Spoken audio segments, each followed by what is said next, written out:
Hi hello नमस्कार, मी गौरी. आजच्या व्हिडिओमध्ये तुम्हा सगळ्यांचं अगदी मनापासून स्वागत करते. तर मैत्रिणींनो, आजच्या व्हिडिओमध्ये मी वाढत्या वयामध्ये गृहिणींनी महिलांनी स्वतःला कसं फिट ठेवावं तर त्यासंबंधी घरगुती टिप्स शेअर केलेल्या आहेत. तर व्हिडिओ शेवटपर्यंत पाहायला विसरू नका. आता वाढतं वय ना हे कुणाच्याही हातामध्ये नसतं किंवा आपण ते थांबवू शकत नाही.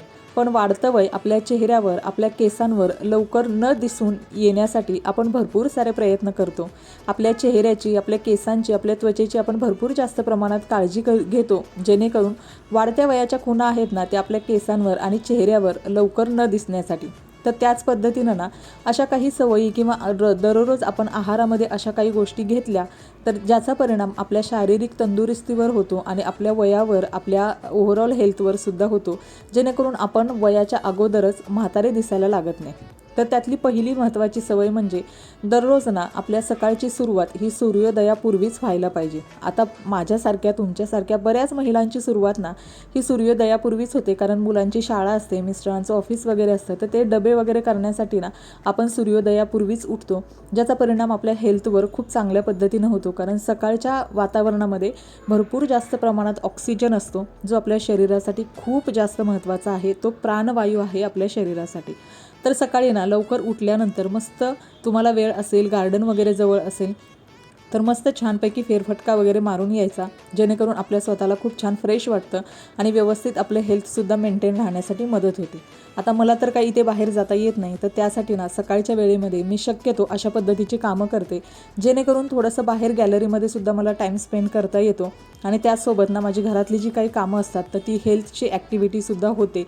तर अशा पद्धतीनं माझी सकाळची सुरुवात होते.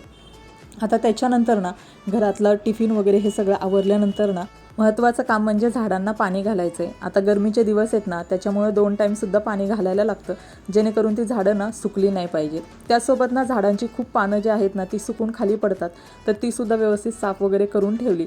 आता हा सगळा वेळ ना आपल्याला सकाळची घरातली चहा, नाश्ता वगैरे डबा आवरल्यानंतरच मिळतात आणि तेव्हाच आपल्या गृहिणींना स्वतःसाठी सुद्धा टाईम मिळतो. आता व्यवस्थित इथं झाडांचं सगळं काम मी केलेलं आहे. झाडांची जी काही पानं, फुलं वगैरे पडलेली, सुकलेली होती, तर ती सगळी काढून ठेवते आणि त्याच्यानंतर आता स्वतःसाठी चहा, नाश्ता वगैरे हा टाईम. तर आता आलेली आहे किचनमध्ये आणि सुरुवात सकाळची होते ती म्हणजे कोमट पाण्याने.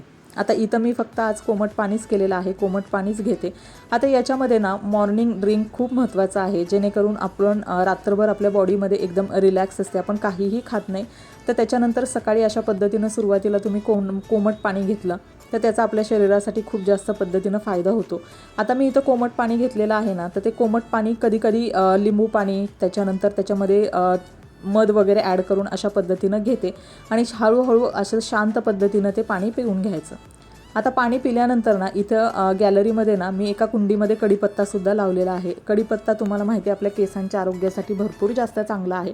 तर त्यातलीच थोडीशी पानं मी कट केलेली आहे. फ्रेश कढीपत्ता आहे, तो व्यवस्थित धुवून घेतला, कारण बाहेर खूप धूळ वगैरे असते आणि तो सुद्धा मी सकाळी सकाळी खाल्लेला आहे, जेणेकरून आपल्या केसांच्या आरोग्यासाठी, केस काळे राहण्यासाठी कढीपत्ता खूप जास्त फायदेशीर आहे.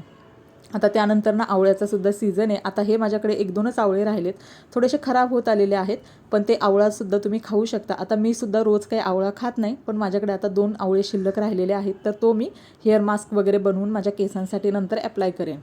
आता त्यानंतर ना सकाळच्या मॉर्निंग ड्रिंकमध्ये जसं मी आज कोमट पाणी घेतलं ना, तर त्याच पद्धतीनं तुम्ही बरेचसे त्याच्यामध्ये ऑप्शन आहेत. तुम्ही लिंबू पाणी घेऊ शकता.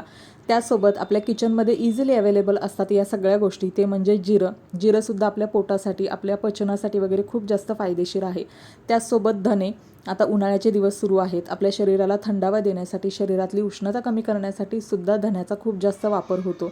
तर इथं धनेसुद्धा घेतलेले आहेत आणि आज मी घेणार आहे ते म्हणजे सब्जाचं पाणी. आता सब्जासुद्धा तुम्हाला माहिती आहे की शरीरातली उष्णता कमी करण्यासाठी खूप जास्त फायदेशीर आहे आणि इझिली अवेलेबल होतो तो, त्याचे कोणतेही साईड इफेक्ट होत नाहीत. तर मी साधारणतः 1 चमचा इथं सब्जा घेतलेला आहे आणि पटकन तयार होतं. त्याला असंही नाही की खूप वेळ भिजवून द्यावं लागतं किंवा रात्री ठेवायचं वगैरे, अशा पद्धतीचं कोणतंही याच्यामध्ये गोष्ट नाही आहे. अगदी इझिली आपण सब्जा आपल्या आहारामध्ये घेऊ शकतो. तर आता गरमीच्या दिवस आहेत आणि उष्णतेचा कोणताही त्रास होऊ नये, तर त्यासाठी ना मी आलटून पालटून अशा पद्धतीच्या एक ना एक गोष्ट माझ्या आहारामध्ये समाविष्ट करते. म्हणजे कधी लिंबू पाणी घेतलं तर 2-4 दिवसानंतर धण्याचं पाणी घेते, कधी जिरं, ओवा, बडीशेप अशा पद्धतीचं पाणी घेते.